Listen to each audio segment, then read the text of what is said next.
am going to use the timing light to adjust the advance or retard. This is an stroboscopic light. It's connected to the battery, directly to the battery, to the positive and the negative.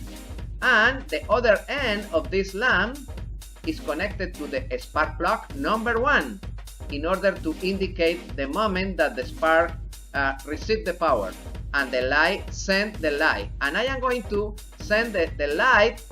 This is the harmonic balancer with the mark, the 0 mark, in front of the mark in the timing cover. Because in this moment the piston number 1 is in top dead center, everything is in 0 position, the mark is aligned. And right now I am going to advance and retard. Advance is in the button. Look, retard, 0, and advance, 0. Okay. Okay, I prepare in an example in my Jeep.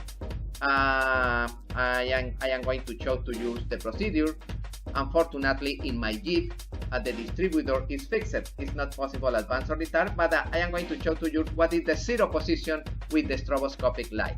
I connect the light is working. I connect to the battery positive and negative, and connected to the cable number 1.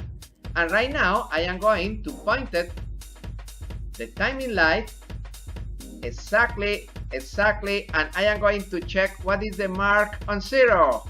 The car in this moment is in idle. In this moment, it is located at number 4. Okay, at 4 degrees before top dead center is the idle position.